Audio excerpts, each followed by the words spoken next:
બોટાદમાં આવેલ સૌરાષ્ટ્રની સૌથી મોટી કોટન યાર્ડમાં આગામી 22મી જાન્યુઆરીના રોજ જાહેર રજા રાખવાનો નિર્ણય કરવામાં આવ્યો છે.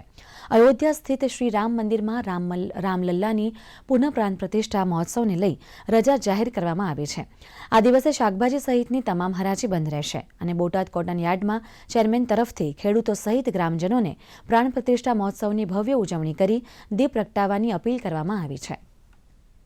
આગામી 22મી જાન્યુઆરીના રોજ સમગ્ર ભારત દેશની અંદર જ્યારે રામ મંદિરના પ્રાણ પ્રતિષ્ઠાનો કાર્યક્રમ છે ત્યારે સમગ્ર દેશ અને ગુજરાત અને ખાસ કરીને બોટાદ શહેરની અંદર જ્યારે હર્ષ ઉલ્લાસનો જે કાર્યક્રમ યોજવાનું નક્કી થયું છે એ અનુસંધાને બોટાદ એપીએમસીમાં 22મી તારીખે માર્કેટિંગ યાર્ડની અંદર જાહેર રજા રાખવામાં આવી છે. ખેડૂતોએ પોતાની જણસી માર્કેટિંગ યાર્ડમાં લાવીને શાકભાજી સહિતના તમામ કામગીરીઓ પણ બોટાદ એપીએમસી દ્વારા બંધ રાખવામાં આવેલ છે અને સાથોસાથ બોટાદ જિલ્લાની તમામ જાહેર જનતાને આ ઉલ્લાસની અંદર આ પ્રાણ પ્રતિષ્ઠાના કાર્યક્રમની અંદર રાત્રે બધા જ ઘરે દીપ પ્રાગટ્ય થાય એ માટેની હું જાહેરમાં અપીલ કરું છું.